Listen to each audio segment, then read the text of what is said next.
देख रहे हैं न्यूज चमकता भारत। मैं हूं इंदु पात्रा और दर्शकों, आज हम बातचीत करेंगे किसान बिल व आदिवासियों के विकास पर, जिसके लिए हमने स्टूडियो में आमंत्रित किया है जेएमएम किसान मोर्चा के उपाध्यक्ष मिस्टर शेख सलीम शहजादा जी को। जी सर, आपका बहुत बहुत स्वागत है हमारे स्टूडियो में। बहुत बहुत धन्यवाद इंदु पात्रा जी को। तो सर, आप सबसे पहले हमें ये बताइए हमारे दर्शकों को कि किसान बिल तो पारित हो गया, तो इसका जो फायदा है वो हमारे किसान भाइयों को कितना मिल रहा है, या इससे उनको क्या फायदा होगा भविष्य में? ये मैं दावे के साथ कह रहा हूँ, जिस तरीके से केंद्र में बैठी निकम्मी सरकार देश की जनता को गुमराह कर रही है, उसी तरह यहाँ हम लोग का जिले के संसद भी उसी तरह गांव-गांव जाके किसान को मुद्दा को भटकाने का प्रयास कर रही है। जिस तरीके से लोग ने मुद्दा उठाया था किसान बिल इतना ही अच्छा होता, तो मैं कहता हूँ ये बिहार जैसा भी चुनाव हुआ, अगर ये इतना अच्छा बिल होता है, इतना सक्सेस बिल होता, अगर किसान का हित में होता, ये मुद्दा से वो चुनाव क्यों नहीं लड़ा? कहीं ना कहीं उसको ये चीज का पता था, अगर इस मुद्दा में चुनाव लड़ेंगे तो हम लोग बैकफुट में चले जाएंगे।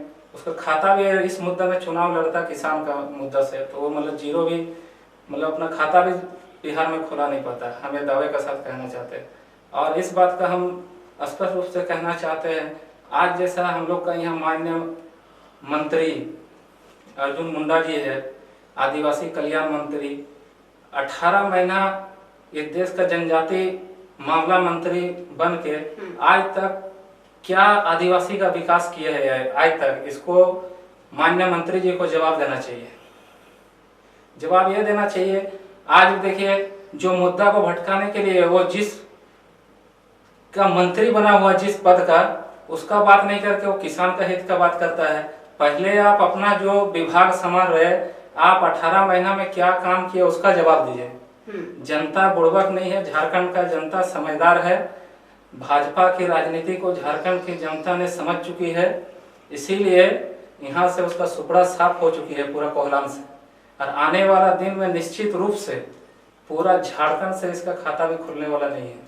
लेकिन अगर हम बात करें, आपने जैसे निकम्मी सरकार की बात करी, केंद्र सरकार की, तो वैसे ही कुछ लोगों का मानना ये भी है कि जो सरकार है, अभी जो झारखंड में सरकार है, आपकी सरकार है, तो ये सरकार कितना किसानों के लिए या गरीबों के लिए कितना उसके हित में काम कर रही है? झारखंड सरकार माननीय हेमंत सोरेन का सरकार एक गरीबों का सरकार है, मजदूरों का सरकार है, और आदिवासी जनजाति जितने भी गरीब किसान मजदूर, मतलब पिछड़ा जाति का ये सशक्त सरकार है।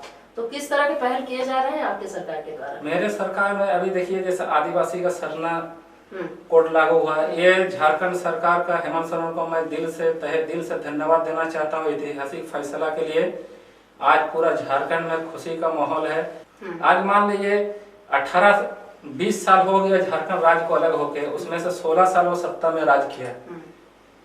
आज गांव-गांव में जाके देखिए, आदमी तालाब का पानी पीने का मजबूर है, नदी का पानी निकाल के पी रहा है। ऐसा मतलब गांव तो दूर की बात है, बागबेड़ा जाइए, जुगसराय का जो सुदूर एरिया है, ये शहर का मतलब 10 किलोमीटर मतलब ग्रामीण एरिया में जाइए, वहां तक 40 रुपए 50 रुपए लीटर आदमी गिलास पानी पीकर खरीद के पी रहा है। तो ये सरकार का नाकामी है, अपना नाकामी को छुपाने के लिए दूसरा को मतलब मोहरा बनाने का प्रयास करती है सरकार। पर वैसे देखा जाए तो अब तो इस सरकार को भी 1 साल होने को है, ठीक, और वैसे भी आज भी जुगसलाई में ओवरब्रिज का काम वैसे ही निर्माणाधीन है, तो इस पर आप क्या कहना चाहेंगे? इस पर मैं यही कहना चाहता हूँ, जो मतलब जुगसलाई में मतलब जो मतलब ओवरब्रिज का काम मतलब पारित है, जुगसलाई में ओवरब्रिज का काम चालू है, और जब से सरकार बना 2000 करीब 1 साल करीबन होने को आ रहा है, 1 साल में पूरा मतलब कैबिनेट का गठन भी नहीं हुआ था, जो इस देश में सबसे बड़ा महामारी आया। तो इससे लिपटते लिपटते जिस तरीके का हमारा झारखंड सरकार का परफॉर्मेंस रहा, वादा किया था एक चप्पल वाला, हवाई चप्पल पहनने वाला भी जहाज में चढ़ेगा, तो वादा मोदी ने किया था आगे, जो एक गरीब का बेटा गरीब के लिए काम कर देगा। लेकिन ये गरीब का सपना अगर पूरा किया है तो हेमंत सोरेन ने किया है। जो एक गरीब का बेटा, एक मजदूर को जिसका 3 टाइम खाने का ये नहीं है, उसको भी हवाई जहाज में लेकर के झारखंड में लाया है।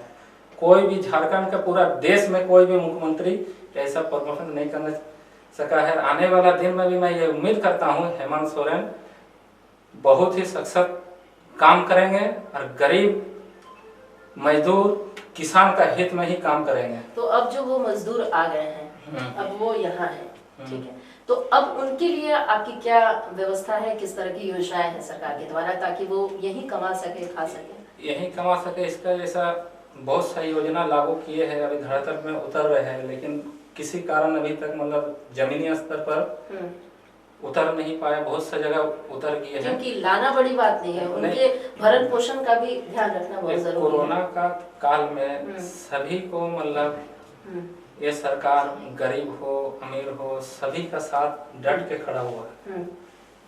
और मैं उम्मीद करता हूँ हेमंत सोरेन जी से आने वाला दिन भी निश्चित रूप से अच्छा काम करेंगे, इतना विश्वास है। और झारखंड का जनता को भी विश्वास है, क्या काम करने का मौका ही नहीं मिला।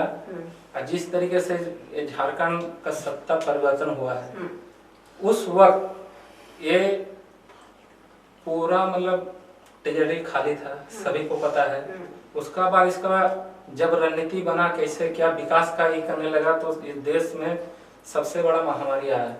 महामारी लिपटते लिपटते उस दौरान भी बहुत सा काम अच्छा हेमंत सोरेन किए, जो आज ऐतिहासिक है, उसको मानना पड़ेगा। और ये हम दावे के साथ कह रहे हैं, आने वाला दिन ये मार्च के बाद इसका परफॉर्मेंस पूरा मतलब झारखंड में दिखने भी लगेगा। यानी कि है ये कहना चाहते हैं कि जो जेबीएम की सरकार है उसके हिसाब से अब जो है झारखंड में विकास के बयार रहेंगे, एकदम रहेंगे, इसमें कोई दो राय नहीं है। नंबर 1 अखबार और चैनल बने, मैं इसका शुभकामना देता हूँ शकील अहमद जी को। और 1 नंबर काम कर रही है चमकता भारत, हर जगह जिस तरीके से हम लोग देख रहे हैं जमीनी मुद्दा को उजागर कर रही है। और इससे हम लोग बहुत चमकता भारत से प्रभावित होकर आज हम बधाई भी देते हैं और उम्मीद भी करते हैं जो हम लोग का झारखंड का जितना भी जमीनी स्तर का मुद्दा है, इसको आप लोग मीडिया के थ्रू, आप लोग का इलेक्ट्रिक मीडिया का थ्रू सरकार का बीच में लाने का काम कीजिए। और इस मुद्दे को हम लोग जोर से उठाएंगे, उसमें आप लोग हम लोग को कोऑपरेट कीजिए।